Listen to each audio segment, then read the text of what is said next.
হাসির চেয়ে হাসাই বেশি, এই জন্য কিছু হাসা আছে হাটে নিয়ে যাবো বিক্রি করতে। আসসালামু আলাইকুম রহমতুল্লাহ। আজ শুক্রবার, বরকতের দিন, রহমতের দিন। আমাদের এলাকায় আজ নাউরামারা হাট। সপ্তাহে সোমবার শুক্রবার হাট বসে। যেহেতু কিছুদিন আগে বোঝা যায়নি কোনটা হাসি কোনটা হাসা, এখন যেহেতু 3 মাসের কাছাকাছি হয়ে গেছে, এখন বোঝা যাচ্ছে কোনটা হাসি কোনটা হাসা। আমি হাসিগুলো রাখবো বাড়িতে আর হাসাগুলো নিয়ে যাবো হাটে বিক্রি করতে। একটা জিনিসই খারাপ লাগলো যে আমি হাঁস কিনছিলাম 64 দিয়ে, তার মধ্যে বেশিরভাগই হচ্ছে হাসির কোনো দেখাই নাই। যাই হোক আলহামদুলিল্লাহ, যেহেতু আমি যেগুলো হাসাকে হাটে নিয়ে যাবো সেগুলোকে আজ শামুক তুলে হাটে নিয়ে যাওয়ার চেষ্টা করবো ইনশাআল্লাহ। এই জন্য আমি সকাল সকাল বাড়ি থেকে বের হয়েছি শামুক তোলার জন্য। যেহেতু পুকুরের ভিতর আগের মতন শামুক নাই, এই জন্য ছিল পুকুরের সাইডেই একটা নদী আছে, নদীর ভিতরে শামুক তুলবো। যাই হোক এখন আমরা সামনে একটু যাই, ওখান থেকে শামুক তোলার চেষ্টা করবো ইনশাআল্লাহ। প্রথমে যে জায়গায় নামছিলাম ওই জায়গায় বেশি শামুক পাইনি, এখন এই জায়গায় দেখবো শামুক আছে কিনা। যাই হোক অনেক খোঁজাখুঁজি পর আমরা বেশি শামুক পাইনি, কারণ হচ্ছে এখন বৃষ্টির সময় বেশি শামুক পাওয়া যায় না। যাই হোক অল্প একটু শামুক পাইছে, এগুলো নিয়ে এখন বাড়ি যাবো। আজ শুক্রবার, নামাজ পড়তে যেতে হবে। কেটে আসছিলাম হলে দেখলাম হাঁস ডিম পারছে নাকি,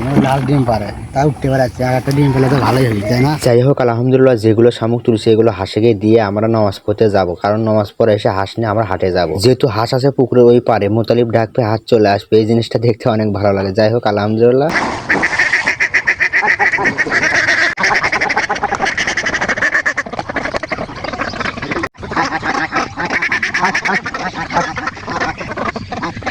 ত্রিভুলের উপরে শামুক দিলাম, খেলো না। যে মাটিতে দিলাম তখন খেলো, ত্রিভুল দেখে ভয় পেয়েছে। যাই হোক এগুলো দেখেছেন, এগুলো সবই হলে হাসা, মনে হচ্ছে হাসি।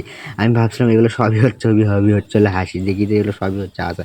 যাই হোক আলহামদুলিল্লাহ, এখন এগুলো নিয়ে আমি হাটে যাওয়ার চেষ্টা করবো নামাজ পড়ে এসে দেখি যেগুলো হাসি হাটে নিয়ে যাবো সেগুলো মা সব ধরে রাখছে হাঁসের ঘরের ভিতর। যাই হোক এখন আমরা এগুলোকে ধরে ধরে পাও বেঁধে সবগুলো হাটে নিয়ে যাওয়ার চেষ্টা করবো ইনশাআল্লাহ। যেহেতু আমরা হাঁস নিয়ে যাবো, তার সাথে 3টা মুরগিও নিয়ে যাবো বিক্রি করতে। যাই হোক হাঁসের পাওয়া বাঁধা শেষ, এগুলো একটা বুলে বুলে তুলে এখন চলে যাবো আমি হাটের দিকে। মূলত আমি হাঁস লিছি 10টা, এগুলো সব হচ্ছে হাসি। দেখবো এগুলোর দাম কি রকম যায় হাটে। যাই হোক আলহামদুলিল্লাহ, অবশেষে আমরা হাটে আসছি। আমার সাথে আছে মোতালিব, আব্বা। যেহেতু আমি একাই এগুলো হাঁস আনতে পারবো না, এই জন্য তারা হচ্ছে আমার সাথে। আব্বা বেশ পড়লে মুগরি, আমি বেশ পড়লে হাঁস। যাই হোক আলহামদুলিল্লাহ, আব্বা মুগরি বেশি আমার কাছে আসছে দেখতে যে আমার হাঁস বেচা হয়েছে কিনা। যেহেতু আমি নিয়েছিলাম হাঁস 10টা, তার মধ্যে আছে 2টাই। যাই হোক আলহামদুলিল্লাহ, আল্লাহর কাছে অনেক অনেক শুকরিয়া যে 0 বাচ্চা নিয়েছিলাম সেখান থেকে বড় করছি এবং হাটে এসে বিক্রি করলাম। সবকিছুর জন্য আলহামদুলিল্লাহ। আসসালামু আলাইকুম।